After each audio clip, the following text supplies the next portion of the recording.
Chiefs and Colts are both under pressure as they head into this monumental game on Sunday.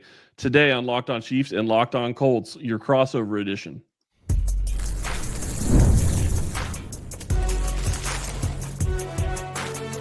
You are Locked On NFL Crossover, part of the Locked On Podcast Network.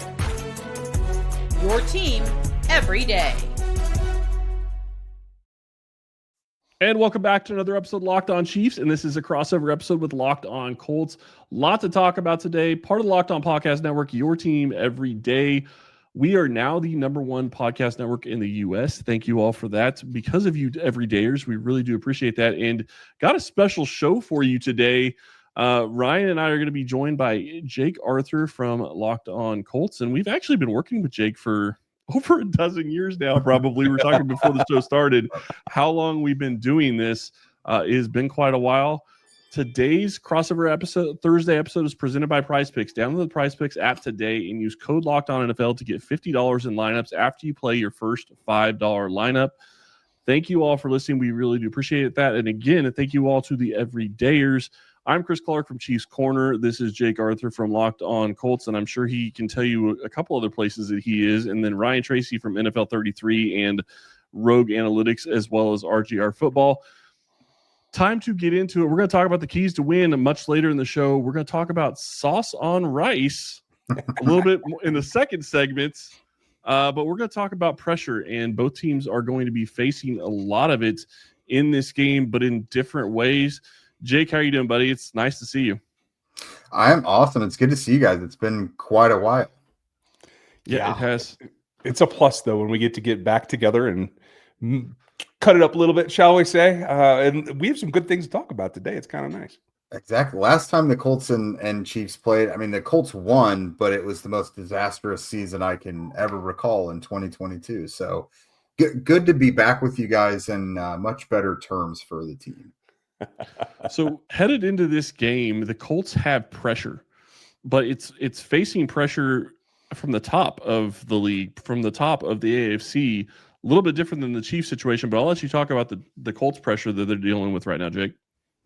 Yeah, so kind of unexpectedly, the Colts have found themselves atop the AFC standings throughout most of the season. Now with their bye week, the Patriots and Broncos both caught up to them, and they're 9-2 as the Colts are 8-2. But still, the Colts have performed quite well early in the season as the Hunters and throughout the season as the Hunted.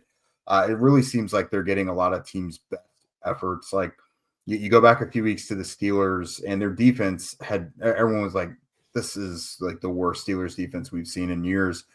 And they totally flip a switch. Suddenly they can tackle again. Their pass rush is awesome. Like everything that had been plaguing them all season totally flipped, and they really just hit the Colts in the mouth.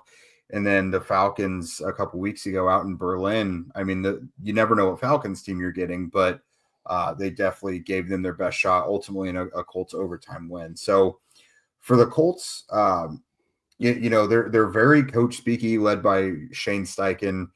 It can fall on deaf ears to the outside, because Shane Steichen is very, we look at this day by day, week by week, but he's been consistent as ever in his third year now. And they finally got a good group in the locker room and in the coaching staff and everything, to where everyone's kind of marching in one direction. And they've really bought into his mantra of, we're taking things one day at a time.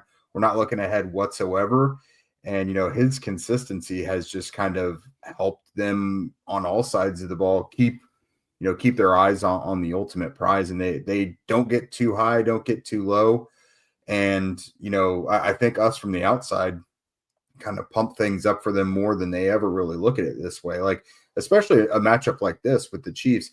I mean, obviously, they're right there at like 500, but only people who you would probably qualify as haters are really downsizing the Chiefs right now. Like, I can promise you the Colts still very much see this as the Super Bowl dynasty Chiefs. They're not looking at this as a lowly Chiefs team that's on a down year. Well, that's smart, especially if you're taking on the coach's mentality about that keeps you frosty. It keeps you from giving yourselves a letdown. And for the Chiefs, the opposite is true too. They got to make sure that they still believe they're the dynastic version of this team, because at this point, they've been too reluctant to do anything outside of what they've done in the past, which is mostly keep it together good enough so that Patrick Mahomes can do his thing, right? And even Patrick today would tell you, part of the problem is I'm just not hitting my targets. I am missing passes to guys that are open, and that's part of the problem. And so for the Colts to take that attitude, just take it 1 week at a time, Chiefs need to do that as well. And I hope that they're able to get back to it. This has been, you can read the frustration on most of the players about the way that they go about things, not necessarily in person, but certainly leaving the field, that kind of thing. Social media, all of a sudden, you don't hear a whole lot from most Chiefs most of the year, but now things are starting to come along. The pressure is building. And I think that pressure right now is mostly inopportune because of the season that the Colts have had. Now they're feeling the pressure that they put themselves in, where normally we'd be in a position that, hey, this could be a great battle. And if they lost to the Colts, it would still be all right. But now this could be something that really puts them on the edge of even making a playoff run. And that's, I think, what's really adding to the constant downheaval of pressure. Yeah, I mean, when it comes to the Colts, I mean, they're kind of in uncharted territory a little bit. Like, you obviously want to go for the top seed. You get, the first round bye, you get home field advantage, everything, which they played much, much better at home. They're undefeated at home and everything.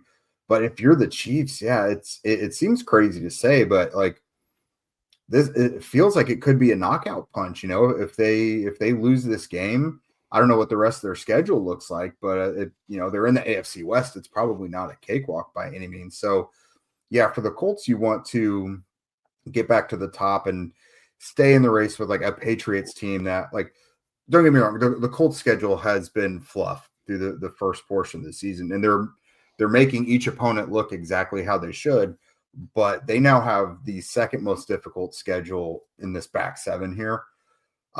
So, I mean, compared to the Patriots, like, it's going to be a race to the finish. And I mean, the Broncos too.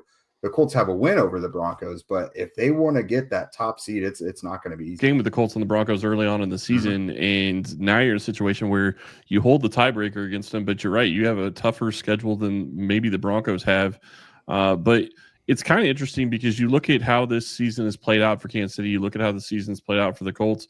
Generally speaking, if you were to tell me early on in the season that you're going to be having an 8-2 team versus a 5-5 team, or a team with 2 losses versus a 5-5 team, I think you'd probably flip the teams.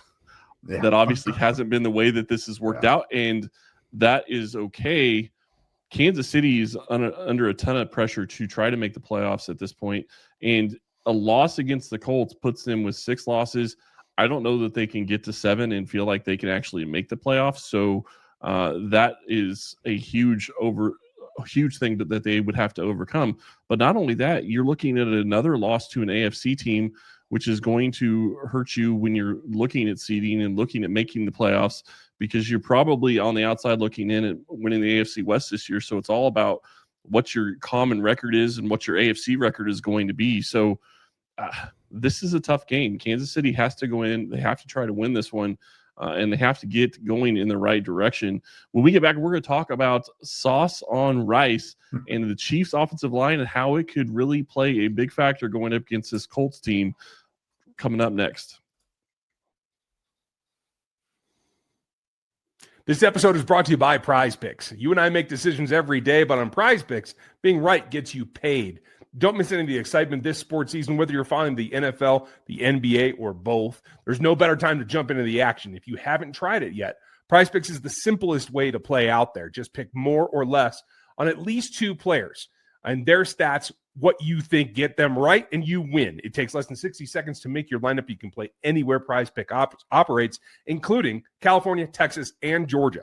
It keeps every game exciting, and you can get it all during both football and NBA tip-offs and get right there with that stacks feature. It's a new game changer, and it gives you threes, points, touchdowns, etc. Download the PrizePicks app today and use the code LOCKEDONNFL. You're going to get $50 in lineups after you pay for your first $5 lineup.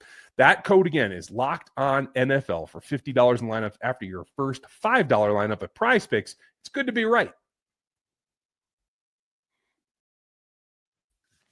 And welcome back to the crossover episode. This is going to be a lot of fun to talk about. We get to talk about some of the matchups that are going to be a huge key in this game. Jake, I'll let you kick it off. Yeah, so the Colts should hopefully, fingers crossed, have their shiny new cornerback tandem. Everyone knows they traded for Sauce Gardner, but Mooney Ward, who you guys are obviously very familiar with, he's been on IR for the last 5 weeks, 4 games, since having that freak pregame accident against the Cardinals, where he and a teammate collided during pregame warmups, and it was actually his second concussion in the first 6 weeks of the year. So they're like, this guy's critical to what we're doing. We're shutting him down to get it, totally healthy before he comes back. So they opened up his practice window today. He practiced in full. Again, he didn't go on IR because of the severity of this concussion. It was because he had 2 of them in those first 6 weeks. So it's been a while. Him practicing full today, it leads us to be very optimistic that both he and Sauce will be available this Sunday. It's kind of pick your poison when it comes to the Colts defense and Lou Anarumo. They wanted to play a significant amount of man defense and man coverage coming into the season, and they had just so many injuries to cornerback throughout the early portion of the year that it just really took away what they wanted to do. I mean, Justin Wally was a guy who they drafted him in the 3rd round, and it looked like he was going to wind up being a starter, and then he tore his ACL over the summer. They brought in Xavier Howard to replace that, and it turned out Xavier Howard, being like 32 years old and a year removed from football, was not a good thing. He retired. And then, Mooney goes on IR. So they just had a lot of problems that hopefully with this back half of the schedule will be all resolved. They've got 2 really high-end cover corners. And when you look at like the Chiefs offense, you see what Rashee Rice is capable of. You really would like to have those guys at your disposal. So you got a guy like Sauce Gardner, who looked pretty decent in his debut with the Colts a couple weeks ago before their bye week last week. And I just got to think, with like a Chiefs offense that's very pass-based, what are they going to want to do? Because Patrick Mahomes has not been quite as effective against heavy man coverage as he has zone this year. And you got 2, again, high-end cover corners on either side. So it's like, what are you going to do there? Or is this one where they just funnel it to Travis Kelce on the inside throughout the game? I'm very interested to see how they go about this. And for the last 2-3 weeks, everyone kind of over here in Colts land has been very, very eager to see Sauce and Ward kind of team up, especially for matchups like this. Like, Rashee Rice may not be like Jamar Chase, but we've seen, like, in his debut this year, he could take over a game and dominate. He certainly can. And honestly, if you ask most of the players, most of the receivers in particular, they're on this roster, they have no recollection of Javarius Ward ever playing for this team. So there's no connection there, right? They're just walking into them being a duo. And for one, I like spice, right? So I'm looking for it. If you're from Kansas City, I'm going to get Gates spicy sauce to put on this. If you're in Indianapolis, maybe you're going down Elmo's. I don't know. But you're pulling something with some heat, right? Because this is where the heat's going to be on the Rice Sauce matchup. I think the rest of them is really going to be about how can you take advantage of a guy just coming off of IR, but more importantly, how can you scheme around the third option? Because Kenny Moore is not practicing either, correct? And he's rested. He has a rest day every Wednesday. Yeah, so he's fine. Okay, so that's normal. Okay, my fault. I will say this, though.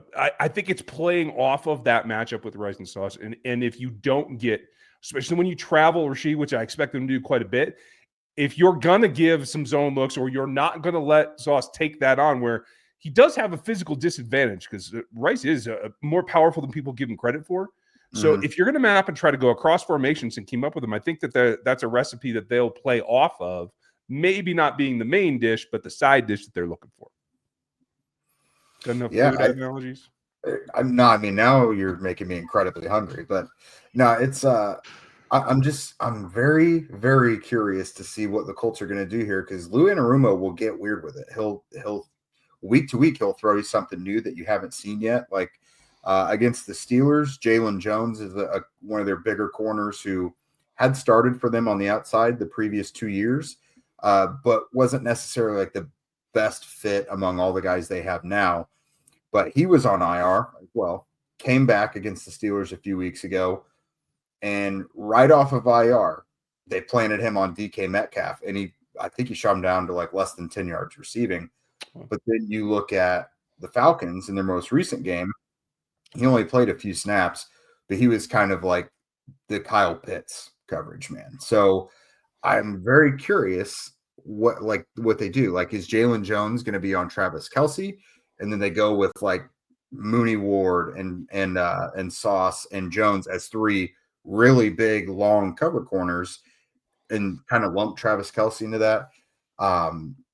Coverage wise, I want to see what they do with the safeties, because obviously Kansas City has plenty of speed downfield.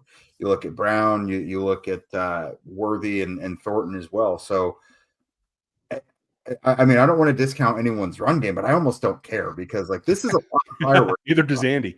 A lot of spice, like you just said. Like, I want to see everything about this Colts secondary against these Kansas City pass catchers. Yeah, and it makes a lot of sense. I mean, this is going to be a marquee matchup. You're looking at one of the best players that the Chiefs have in Rashee Rice, and you mentioned Travis Kelce as well as one of the pass catchers, and then going up against Sauce Gardner, who is one of the best young corners in the NFL. So it makes a ton of sense. This is a huge matchup to see how this game is going to play out. For me, when I look at this, it's a question of right now as we're recording this, Kingsley Suamataia missed practice on Wednesday. We do not know if he's going to be available for the game on Sunday. It's possible he could be available. It's possible he could go limited on Friday and maybe play. We'll see. But that's a huge loss for Kansas City if I'm looking at this, because what we've seen from Patrick Mahomes is he is sped up at times. And when he gets under pressure, he has been even worse than he hasn't been great this season consistently. But when he goes against pressure, and Lou Anarumo has got him under pressure with his time at the Bengals a ton. They played a lot of games against each other. This is going to be something that I think is going to be a huge key. Yes, you get Josh Simmons back. He had a good game against Denver. The rest of the offensive line didn't. And if they don't have a good game against the Colts, the pass catching versus the corners is going to matter. But Patrick Mahomes is going to be under pressure and could be throwing some picks because he doesn't see where the pressure is coming from, depending on what Lou Anarumo does. And I think that'll be part of the plan, because, again, with how much man coverage you're going to be playing now, you're going to be blitzing more often. They love to use Zaire Franklin coming off those blitzes. They have him stunt and twist a lot. They throw a lot of DB blitzes out there. They've gotten sacks out of Nick Cross, Kenny Moore, Mike Hilton, Cam Bynum had a strip sack. And that's the thing. When those DBs get home coming off the edge, they usually force a fumble on the quarterback coming from the blind side. So I expect to see a ton of pressure coming, because, I mean, this is what Lou wanted. He wanted to be able to get a corner. I don't think he anticipated having two guys like this, but a corner out there where he doesn't have to worry about what's going on that side of the field. So he could just scheme up pressures and make the quarterback have to wait, an extra half a second or whatever. And now the defensive line is getting home a little more. And like Latu, he doesn't have a ton of sacks this year, but he has a ton of pressures. And now when you've got this effectiveness in man coverage, it allows those defensive linemen the teensy bit of extra time they need to actually get home to the quarterback. So with his history, I do expect Lou to bring quite a bit of pressure on Mahomes. And he's got a way to get to Mahomes, just mentally, back and forth. Yeah. So, I expect that there's going to be a bunch of pressure. I'm going to be very curious as to see how well Mahomes is able to verify, or not necessarily verify, but know that the pressure is coming ahead of time, because he missed that a couple of times against the Broncos, and it really hurt this team. When we get back, we're going to talk about the keys for victory for both the Colts and the Chiefs right after this. The NBA is back. And there's no better place to get in the action than FanDuel, the official sports betting partner of the NBA. Even if you missed the start of the game and you just want to ride the hot hand, FanDuel has live bets that happen during the game. Everything for everyone who will score from the next point to the fourth quarter comeback. Plus, you can even combine them all into a same-game parlay, take an even bigger shot at a payout. Keeps everything exciting. It keeps it up to the minute, especially when your team's making that late push. So right now, FanDuel is giving new customers $300 in bonus bets when your first $5 bet wins. So go ahead to FanDuel.com and sign up. Over at FanDuel, the official sports betting partner of the NBA.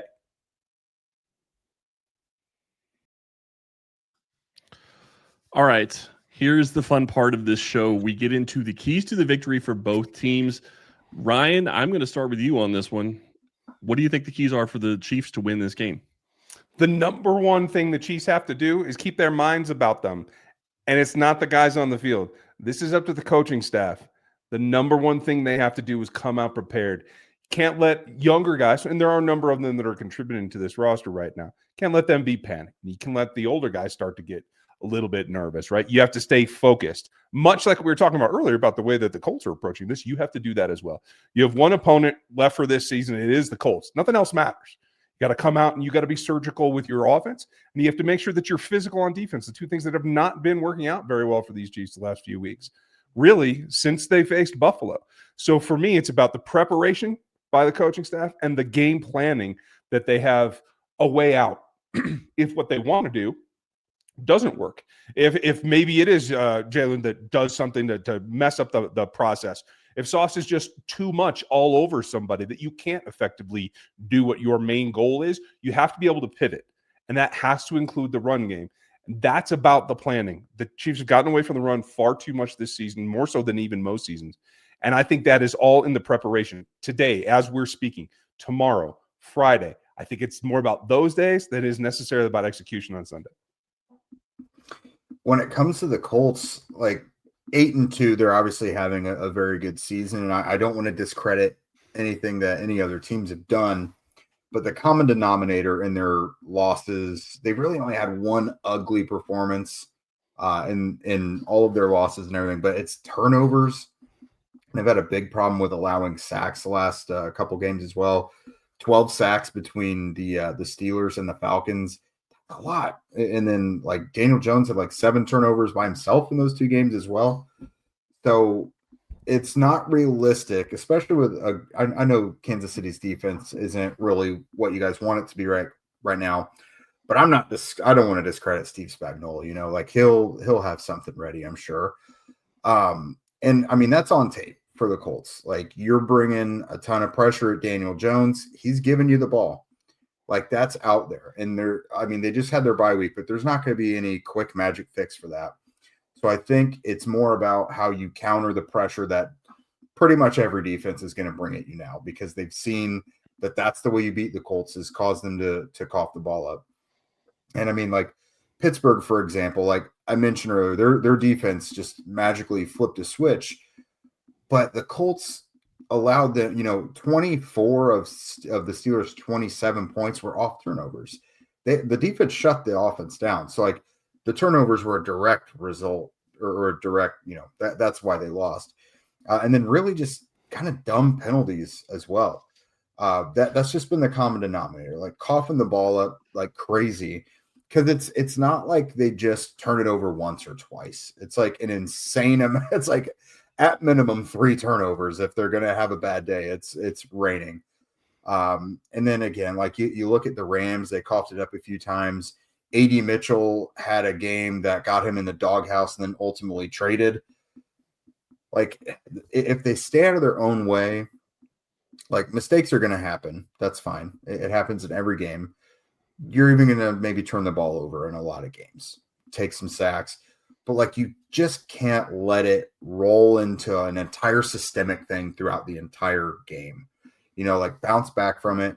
And I thought that's something that Daniel Jones did well. Like, he had a couple more turnovers against the Falcons, but when it came down to crunch time in the fourth quarter and overtime, he made some elite throws. And like, Jonathan Taylor went absolutely bonkers, over almost 300 yards of offense. Of course, it feels crazy that I'm only just now mentioning his name.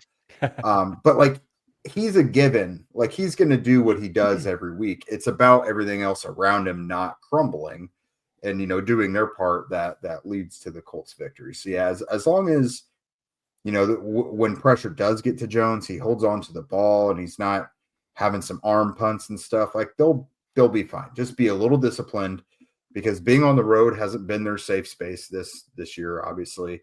And then just not letting things snowball into catastrophe, basically. I chuckled as you were talking because you talked about dumb penalties, and I'm sitting here looking at the Chiefs going, I don't know how else to really talk about it. Like it's dumb penalties. It's special teams miscues. It's not lining up on the line of scrimmage. It's, and I'm okay with a hold here every now and then. I mean, you're gonna have those. It happens. I mean, you could probably call holding on just about every single play. So it's just a matter of what ref you get and what they see. So I'm not going to be upset about that type of stuff, but it's the dumb stuff. It's the illegal procedures. It's the offsides. It's all those kinds of dumb things that the Chiefs have done. If they can get away from that and play a clean game, their chances of winning this game go way up.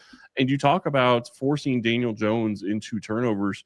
This defense hasn't been doing that. They haven't been forcing turnovers this year. So if they can get to a point where they're pressuring him and he starts turning the ball over, then you get yourself in a situation where the Chiefs have a short field, and I feel like you have to feel pretty good about Patrick Mahomes being able to put points on the board, even going against Lou Anarumo in this defense. So to me, it's a matter of taking care of the ball, and Mahomes has done pretty well this past week, withstanding it with two horrible throws, one that turned into an actual pick. But he's done pretty well this season, keeping control of the ball and not turning it over. So as long as Kansas City can do that, I think that they're going to be in good shape. But the other one is, this Colts offense, they've been scoring a ton of points. And as you said, Jonathan Taylor has been a big reason why. It's a question of, can you keep him under 120 or 130 yards? Because if you can do that, and I'm okay even if he gets closer to 150, but if you get him, if he goes off for more than that, you're going to be in a situation where their Colts are likely going to hold on to the ball. Maybe I wouldn't say quite 2-1, but it's 35, 40 minutes, and you're losing the time of possession, and that's going to cost Kansas City because they're not a quick strike unit right now. They just can't score points quickly and get themselves to a victory in this one. And so I think, keep control of the ball, no more dumb penalties, and slow Jonathan Taylor down just a little bit, and I think Kansas City has a chance to win this one. I think one more interesting area to look at is, you mentioned Kingsley's his concussion and everything. The Colts are obviously without DeForest Buckner right now. He's on IR with a neck injury. They hope he gets back, before the season's up, but he's without a doubt out of this game. It wasn't the end of the world. Like, there were times where you could clearly tell he was missed against Atlanta. It's the only game they play without him so far. But this one, if any team can get to establish the run and commit to it throughout a game, especially now without DeForest Buckner, that might be the key to it all. And it sounds like that is way easier said than done for you guys, and it's not even really being attempted. So Matt Nagy, are you listening? Right. I almost, it feels like a thing where this is the week where the Chiefs are like, we've been saving it for this. And again, their back's against the wall. But with their backs against the wall like this, like, do they really want to go conservative and go with a run approach? Probably not. But that's something I'm looking for with the Chiefs. Like, do either of these Tigers on either side with the Colts or Chiefs change their stripes? With the Chiefs, again, their backs up against the wall, but the Colts are coming out of a bye. They've had some really ugly performances. They split the last two games 1-1, but both performances left a lot to be desired. So if either of these teams really make any big changes going into this game, it feels like overall this could be a season swing for both teams on the outcome of this. Either solidify yourself if you're the Colts up at the top, then you got to start asking questions, right? For the Chiefs, one side of the coin is that, oh yeah, we can still pull this off against a top competition, or oh, maybe we really aren't prepared to go to the postseason. Like, it seems both teams are going to get some answers when this one's over. That is going to be it for us today. Thank you all for listening. I cannot wait for this game. It's going to be a good one on Sunday. Be sure to check out Locked On Colts and Jake covering this team, getting you ready for the actual preview game show on Friday. And Ryan and I will have you covered as well. Thank you all for listening today, and we will talk to you next time.